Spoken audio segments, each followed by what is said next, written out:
In today's episode of On the Sofa, we sit down with TV producer Phil Collinson, who has got a brand new TV show out. It's on Channel 4, it's called Tiptoe. It is written by the genius that is Russell T Davies, and the three of us have got to watch it early. All that and more, right here on the sofa.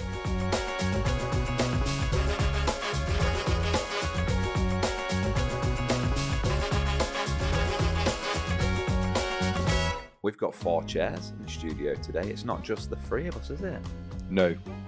Joining us on today's podcast is TV producer Mr. Phil Collinson. Phil, welcome to the show. Thank you very much. Really delighted to be here.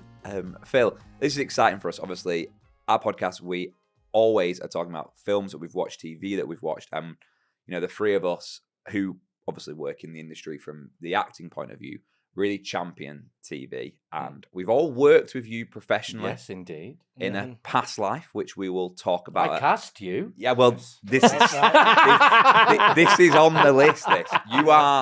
You are the man who is responsible for many things for me. For Craig Tinker. Yeah, for Craig Tinker. You know why he was called Craig Tinker? No, go on. So, my dad's sister's family are Tinkers. Really? Not Tinkers in Yes. caravans. I mean, their name is Tinker. Oh. They are my auntie was Doreen Tinker. My uncle was Ken Tinker. They had children, Anne and Michael Tinker. Michael Tinker's got 3 children. Tinker, so a branch of my family are the Tinkers. So that I wanted to get the name in because you do that. Throughout my career, I've got different branches of my Just family throughout all named the different characters. shows you've done. Yeah. Did you know that, Cole? No, I didn't. I Yeah. didn't. Yeah. On Friday's episode, I'm going to go into a lot more about like your previous work, the Corrie, the Doctor Who. Obviously, the Corrie, you were there a massive period of time. You had a man who amazing. brought the tram crash. I did. Jack and Ben played some huge storylines out between you Yes, two, yeah. the brother rivalry. And yeah, you did give me my job. Yeah. So if it wasn't for you, fuck knows what I'd be doing. Like genuinely, what? I'm yeah. sure you'd be a doing success, something. whatever you were doing. I would be a success, but I don't think it'd be in You'd this. be like a Henry VIII impersonator. Yeah. A shoe-in. Oh my God, Yeah. you'd be a brilliant Yeah. Henry VIII. What we Look said. at Phil like that. Right. If anything The ever biopic. comes up, Yeah. If I ever do a Henry VIII Yeah. show, I'm in. I've Yeah. got a new drama in mind. remembering you. This is what Jack said. My love next acting job can only be a Henry VIII biopic. Can you ride a horse? I can do anything, Okay, Phil. amazing. I can do I'm gonna absolutely bear that in anything. mind. bear in Yeah. mind. Yeah, side saddle. So you have a CV in the industry that literally is as long as my arm, goes on forever. You've done so many things, and you're quite well known for working with Russell T Davies. Yes, indeed. You've done what Tiptoe, which we're about to talk about today. Yeah. What number is that of the projects you've worked on with Russell? So the Russell was actually one of the new writers on the very first thing I ever did as a baby script editor at Granada TV, the old Granada TV on Key Street, hallowed ground. My first job was there, 1997, and it was a show called Spring Hill, and it was a mental show. It had been devised by Paul Abbott and Frank Cottrell Boyce, who've gone on to be huge, famous screenwriters. It was and it had a team of writers, so it had Russell, Sally Wainwright. Obviously, Frank and Paul were writing on it. Jan McVery, who Nice, writes yeah. Corrie, and so on my second day in my very first job, this huge sort of loud person burst through the door. Hello, I've come to see the new gay boy,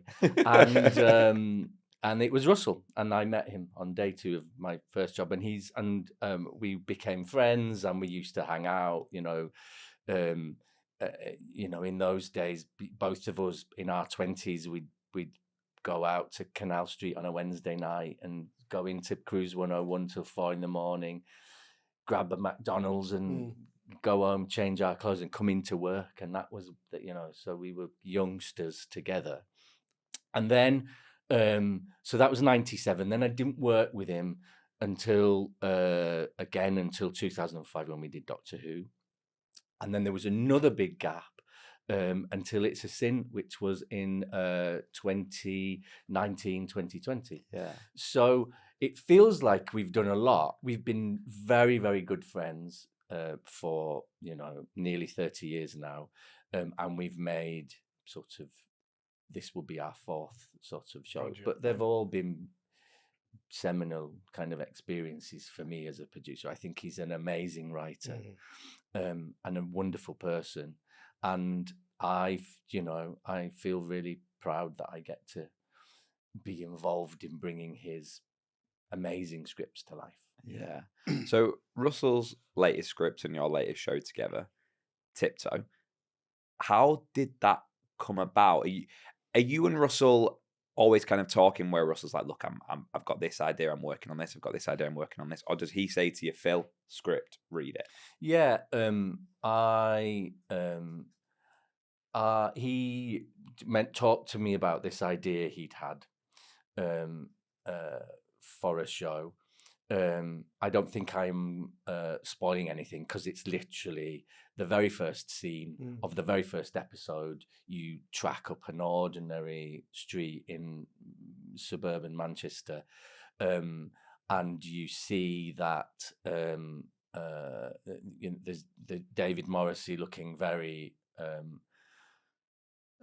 very traumatized, and then you pull back and you see that Alan Cummings' character has been lynched from a lamppost. And so Russell said to me, I'm writing this story about how could it be possible that a gay man could be lynched from a lamppost in Manchester today? And I was like, right, I'm in.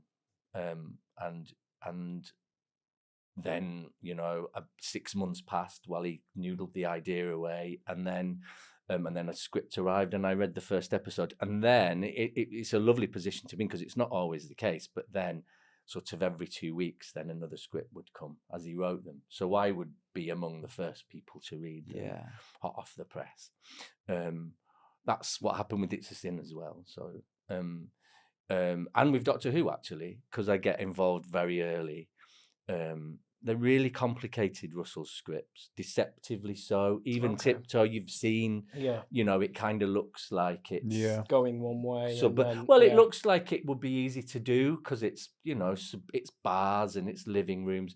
But if you actually sit down, like in that first episode, I think there's something like 82 scenes. Wow. In a so there were literally scenes that took us, nightclub scenes that might have taken us half a day to film. Wow. And they're on screen for like 10 seconds. Yeah. And his scripts are full of stuff like that. It moves really quickly.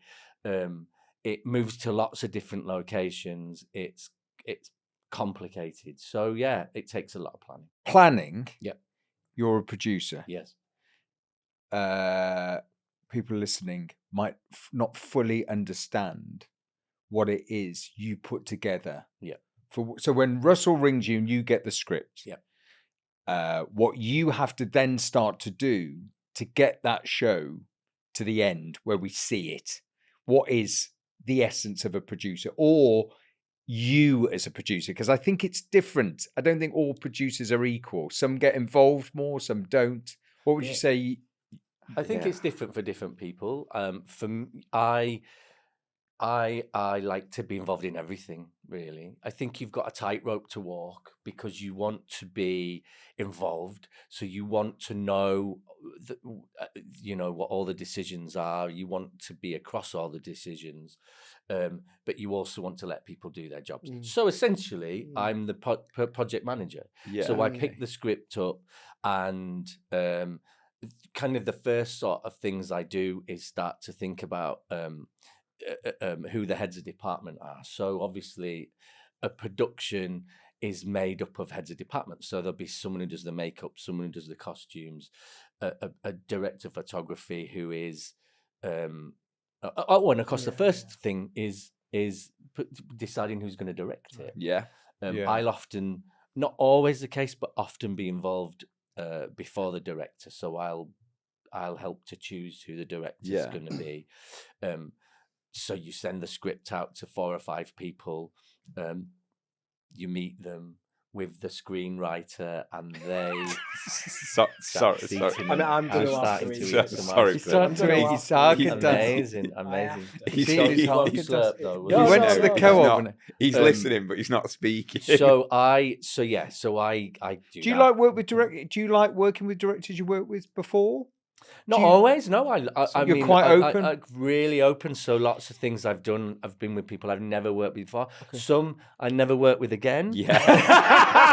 but no, I'm joking. Yeah. Usually, actually, with the last couple of things I've done with Russell, we've worked with Peter Hoare, who directed. He did this, didn't he? Who directed It's a Sin Yeah. and has also directed okay. this. Did he direct every ep of this? Yes, he Yeah, did. did he? All that. And he did all every ep of Crikey. It's a Sin. It's a Wow. huge, That's a huge undertaking. job. And actually, not every director would want to do that, and actually, not every director can do that. it. Yeah. And also there's a luxury to this. So because obviously the post takes a lot longer when you've only got one director, because It's only him doing the post. you, yeah. I mean, I can talk about the post as well, but that if you've got two directors, the cut, the fine cutting, the sound can all be happening at the same time. With one director, they've got to do it episode by episode. Yeah. So it all takes longer. I think It's a Sin and Tiptoe feel like that they're really authored kind of pieces, and so to have that same kind of authored voice with the direction as well feels like I get it brings a particular Continuity. aesthetic to it all. Fundamentally, if someone said to you, like, just in the street, if they said, "What is your job?" Yeah. What I dread that question. Yeah. What is your answer? How do you explain? I think you're very nosy as a producer, so it's my job to ask all the right questions. It's Okay. my job to. So what's she gonna wear when we film this scene? What accent is he gonna use? What shoes is he wearing? Where are we filming this scene? Which bar are we gonna use? Can you show me pictures of it? And budget, I Why? suppose. And a massive part of the job is budget. Although I Okay, try yeah. not to let that dictate. The More tightrope creative, is about me often. In my head, my voice can be like, "Oh my God, are we Yeah. really going to do that?" But I can't. I have to present as being calm, and I think you've got to be calm and supportive, and you've got to be the person that everybody wants to bring their problems to. You've got to be a person who can sit and listen to people, and you've got to be a problem solver. You've got to be calm, and I think the best producers, and I've worked when I was younger before I became one. I worked for some amazing people and who I learned from, and it's about enabling people as well. It's about being the best kind of supportive boss that you could possibly be, because then you get. It's not about. My opinion, it's about me getting the best work out of you. So you're the boss. You're in charge of getting it made, but you're also in charge of getting the best out of who you've getting got. the best out of people, and that includes actors. I'm on set all the time. I write a little note to everybody I obviously go to casting, even the tiniest part I'll sit in on. I really like to try and we've got in-person casting again, I think, which I'm so pleased about. Where So we you've not actually given the brief to a casting. There was a period, obviously, during and COVID. post-COVID, where a lot of Zoom casting, Yeah, and yeah, a lot yeah. of actors talk to me about it's really hard now. We do a lot more Zoom casting. I really like to try and do as much in person as we can, because I love that, and I think it happens so much where you kind of see a list, and even really experienced actors can come in and have a particular version of a character that you kind of go, I hadn't seen it that way. Actually, what you're doing isn't very good. Could you try it this way? Yeah. And they get the part. You know what I mean? So you can have an influence over even very, very experienced actors, and the opposite. You know, people can come in and say, well, you know, I saw him like this, I saw her like that, and you hadn't seen that at all, and it's amazing. It's one of the best bits of the job, casting. I love it. Well, Phil, it's great to have you on the show. We're going to talk more on our Friday episode with Phil about what it's like to be a producer, about some of your previous jobs. But today, we're talking all about Tiptoe. Yes. Tiptoe was released on Channel 4 yesterday, the first episode. Yep, last night. The first 2 are available to stream. First 2, yes, indeed. Yeah, so that Channel 4 thing, say that's... the way they are finding success with their dramas is to do it in chunks. The drip feed. I love it. Drip feed. So you get two. No, so you get 2, and then you have to wait a week. Yes. So then it's weekly. Then, next Monday you get the last 3. Okay. So cool. It's 2 bites. Yeah. Exciting. We'll take a quick break. When we come back from the break, we'll talk all about Tiptoe.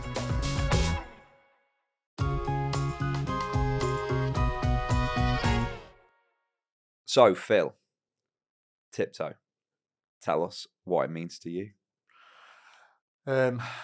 So, Tiptoe is the story of 2 men in or around about 60 years old, played by Alan Cumming and David Morrissey. Alan Cumming plays Leo. Leo is been recently single. Runs a bar on Canal Street, is gay and HIV positive, and has lived in Manchester / Salford, you know, for about 20 years. All of his 30 years, his grown-up life is lived here. Very comfortably on an ordinary suburban street. He lives next door to Clive, played by David Morrissey, similar kind of age. Clive is married and has 2 boys. One of them's mid-20s, one of them is 16. He's a self-employed electrician. So 2 very, very different men living in modern Britain. It's about them. It's a state of the nation. It's about any of us. It's about, you know, I could be Leo, you could be Clive. It's about Clive as a father. It's about Clive as a self-employed man, how difficult that is. It's about Leo running a bar. It's about him being gay, him being straight now. It's massively about social media, about how it's influencing all of us. It's a very diverse cast of all kinds of ages and sexualities. It's about modern Britain, really. Yeah. It's about where we're heading. It's about what happens when you stop being kind to the man next door. So me, Jack and Ben have been lucky enough to watch this. You were kind enough to send us it early, and we're heading to the premiere this week, which is very exciting. Jack, I want to ask you, from watching, you know, you love a drama, you love getting a binge on. Tell me about your first impressions. There's so many different characters that are in it. Obviously, Alan Cumming was brilliant. And who's the guy who played? Is it Melba? And Paul Rees. Yeah. Paul Rees is good in it. Loved, very good in it. Love that character. Everybody that works in the back. I don't want to spoil anything, but yeah, it seems Russell's done another brilliant script, and it was just some of the conversation. I mean, for me, sometimes watching it, I felt not uncomfortable, but yeah, I suppose maybe that is the word. Impactful dialogue, isn't it? Yeah. Yeah. And some dialogue that's used and performed really like casually and throw away. And then as a viewer, I was like, eh? And like there was twice I rewind to listen to a line again, which is, it's interesting, isn't it? But I guess that's as part of what Russell's trying to create. And different sides of opinions between Leo and Clive, is it, and stuff.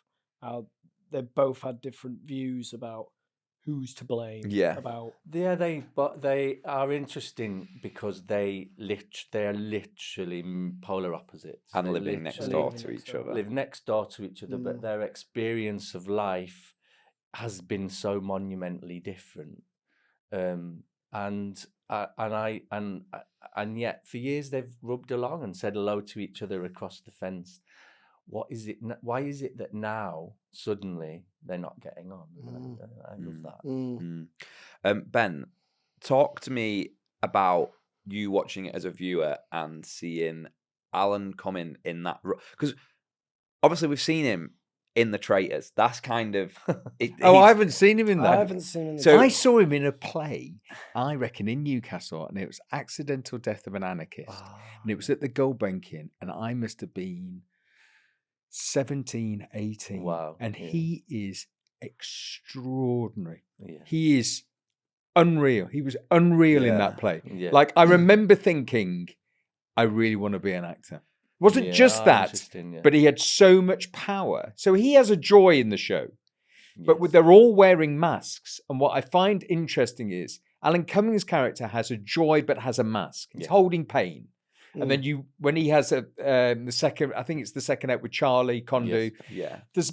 you see the pain start to come out. Yes. And then you're aware that Clive, David Morrissey, has masks too. And it's what I was really interested in is when they sit down and they're testing each other's pain. They're testing each other. Oh, if I say that, does it get you? There's an amazing episode 4. The first part of episode 4 is a 20-minute scene with just the two of them sitting at Alan's character's dining table, and it's one of the things I'm most proud of having been involved in, because I think it's an extraordinary 20 minutes of television where two ordinary men sit down at a dining table and encapsulate it's phenomenal writing and acting, but they just encapsulate every episode of Newsnight I've watched for the last 2 years. They just encapsulate it, and you just kind of you hear what his point of view is, and you kind of agree with some of what he says, and you hear what his point of view is, and you agree with some of what he says, it's nice. That's what I really loved, was that feeling of especially in the first episode, is that table tennis between them. Yeah, they're testing each other out. It's a bit of fencing. Testing each other and out. Clive's thinking, oh, well, you're just that. Yeah. And Alan's character's thinking, well, you're just that. But then there's nuance comes out. The third episode is really Clive's episode. So you go back in time and you see him briefly as a youngster, and then you see kind of why his pain, really, and you see why he's, which Paul Rees does brilliantly in that. He shows us his pain, which then I loved also. He's wearing sort of a mask, the sort of flamboyance, but then he's very good at talking his pain of what he feels. Very powerful. So that's for me what I got. I'm seeing where's your pain and what do you cover it with? Because we all do. I think, obviously Russell is a gay man. I'm a gay man. There's a gaze and a perspective on the drama that reflects who we are, I suppose. We've lived through HIV and AIDS. We've lived through Section 28. Paul's character talks about having fought these battles and being very fearful that we're going to have to fight them again. But that is the reality of how we feel. I think that's the reality of what Russell sees in the world now. Having said that, I think he does an amazing job in this show of also looking at Clive's perspective. And Leo has a friend, Stephanie, played by Elizabeth Berrington, who's a social worker in modern Britain. Oh, yes. And has a massive, has a perspective on that would not necessarily be a perspective you'd expect to see in a Russell T Davies drama. So I think it's very much kind of very much got lots of viewpoints. It's Lots of topics. It's very much like a social commentary. It's very current. It's very real. I've seen an interview with Russell where he's described it as almost an emergency drama, as in it's a story that needs to be told, and that's what you do. That's what we do. That's what Russell does. Yeah. We tell stories through TV.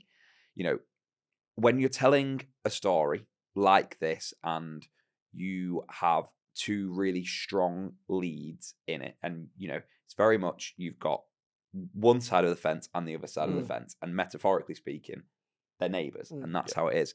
How important is it for you in making sure you get those two characters rightly represented? So the casting of Leo's character, the casting of Clive's character, is that a vital thing? Or when you're reading the script, do you go, we've got a good show here no matter? Or is it until you start putting people's faces on it, you go, this is going to work? It's different. I've made shows where you've got a really long casting process, and actually casting the leads takes a long time because people can't agree. I came to this show and actually Alan and David were already involved. Okay. So that was amazing because right from the very first time I picked it up, I knew who I was. And you could see the faces. I could see the faces.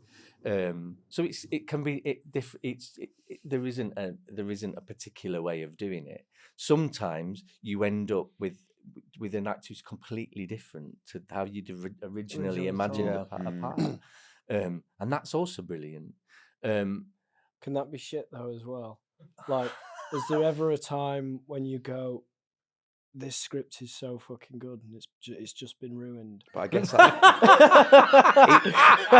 isn't that your job?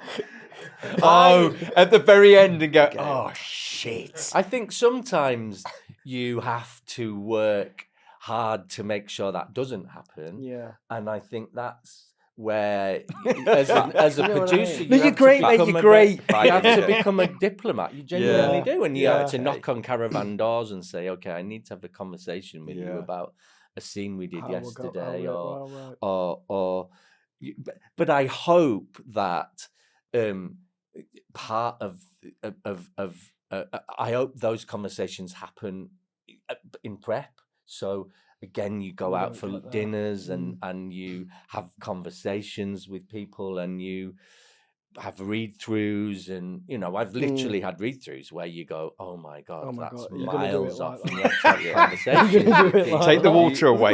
Take that sign away with their name. But it's all about, it's about that conversations, and it's about, and actors love that. Don't actors love it. If you just go in and be engage honest, and be honest with them. Have you ever had your caravan door knocked on?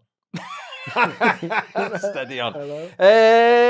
I tell you really, it's very interesting you said you're a producer on the floor. Yes. Yeah. Because I think that gives you a very, very quick... You see it. You see the director, but then the producer will go, or give the permission to the director to go, no, try it a different way. Yeah. We've got time. Yeah. Try this, try that. Yeah. You've got time. And I think that as an actor, you always want to feel like someone is having, I do, and I think we all do, is having a direct input on what they're seeing and go, I like it, we'll just go for it. Yeah. If you're going to do that, let's go there and see what happens. It feels like the actors in this show are all very brave. Yes. And they put it out, and it's up to us to take whatever they're giving through the screen. But Alan really gives it. Yeah. He's brilliant. He's brilliant. Absolutely. But both characters really give you something definitive about what they are. Yeah. At the end of the show, when we've watched all the eps, and I'm sitting there as a member of the public, what in your head, and it is a big question, Phil, and you don't have to answer, what would you hope, what do you want someone to come away with having watched it?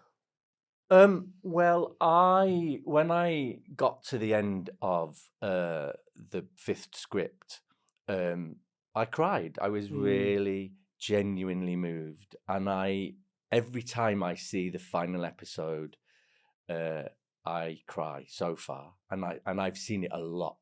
Yeah. You know, I cried when we shot the end. I hope that people will genuinely mourn Leo as a character. Leo's Alan Cummings' character. I hope that I just hope it makes people think. You know, it isn't a TikTok video.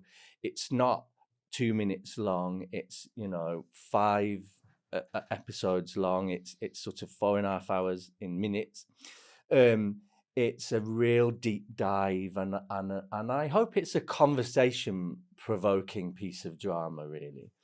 Because that's, you know, I don't think any of us are coming out with, you know, sticks to beat people with. It's just about saying, can we just stop and watch this and just be engaged with it and talk about how it's affected us. I think it's very affecting, and not hysterical. I think it's really moving.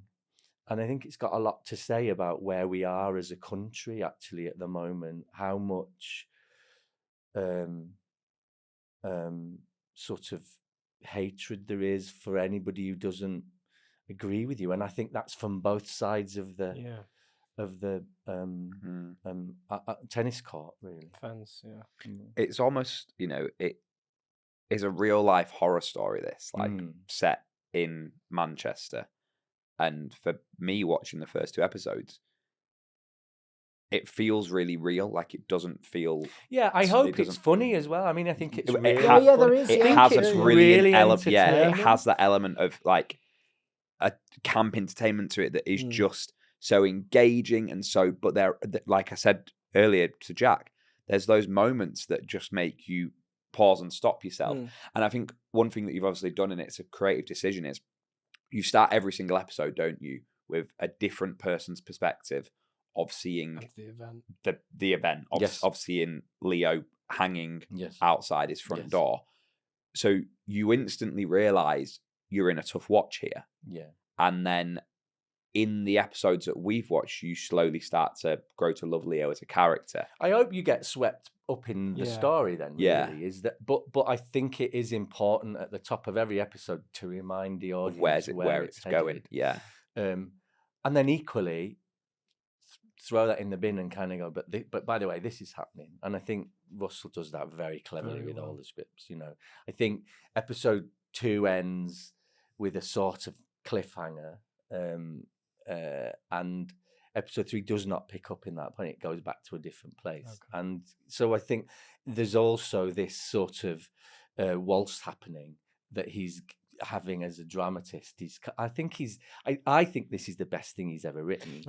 I love it. And I think it's so accomplished, and it's a really beautiful piece of writing. It's quite a statement that I think this, I mean, I genuinely mean it. I think it is, you know. It's so annoying I don't have a microphone for this. Do you know? I think It's a Sin is a masterpiece. I think it's wonderful. I think it's like the best thing I've seen. Well, thank you very much. This is better. Apparently. Yeah. I can't wait to see it. The first 2 episodes are out now. Yes. Just like as a final point, why does Phil Collinson, one of the many people who's responsible for bringing this to life, why do you think that people should choose to go and watch it? I think it's a really beautiful piece of drama that's obviously really well made and has well produced. I think it's the time is right for it. I think it's about time we started to have these honest debates about social media, about who we are and what our place is in modern Britain, really. Something that you won't know that's quite funny. So I did the ADR for EPs 2, 3, and 4 of TikTok. Yeah. What are you? Various general crowd. Various postman. Man in the pub. I'm on the phone on the building site. I'm one of the electricians. Really? Yeah. Oh, Colson, that's amazing. I'm going to listen out for you now. Cut it out. There's the scene with Denise in the restaurant Oh, I'm giving my best in that. I am. my Are you word. General Hubbub? Are I'm you giving my ordering? best. I wasn't allowed to be the waiter. I had to be Oh. Yeah, were at you the ordering? table. Lobster, Yeah, please. I was on a first date on amazing. the set menu. Just have, but That is a Starter and a main, That please. is a great scene with Denise Welch in the Yeah. restaurant. Brilliant, Actually, it's brilliant. a great scene. And when you're doing ADR, the temptation to be like, is that her from Loose Women? Like, it's so hard not to do. But you were professional. Of course I was. Yeah. But I literally said to you two, didn't I, that I'd seen probably 16 minutes of 3 episodes. Yeah. And I was like, I really want to watch it because they showed us the first scene to do ADR. Yeah. So like, just so you get a sense of the Yeah. thing. And then I obviously seen the first scene and then seen all these different bits. And I was like, I don't get how it gets there Mhm. because it's such a happy and joyous show. Yeah. But I've seen such a dark element to it. Yeah. So I was like, I'm really intrigued as to where this Did you goes. know Phil had done it? I don't think I did at that point. And then, but obviously with this and then watching the first episode, I think that is a really interesting thing that, you know, you've got a series here, which is a social commentary. It is very much a real life horror story, but it has entertainment. Yeah, as it's really well. Yeah, entertaining. Yeah. It's really entertaining. And then at the end, I hope you feel devastated. Yeah. That's like everything, though, isn't it? A bit like Colson's ADR. But I think I hope that's all the best drama. Yeah. You know? It's available to stream now. The first 2 episodes are out on Channel 4 on demand. Go and watch it. Yeah. Go and watch it and write to us. hello@ontheshow.com. Let us know what you're thinking. You ready for the 3rd episode, Jack? Yes. Yeah? Excited? Yes. 3rd, 4th, and 5th. I'm fit. Thanks for coming, Phil. Yeah. Thank you very much. Thank you very much. For Well having me. done. Yeah. Stick Thank around you. for Friday. Thank you. Yeah. Yeah. We'll have Phil here on Friday. We will talk loads more about what it is like to be the life of a producer. Produce some of the biggest shows in British TV history.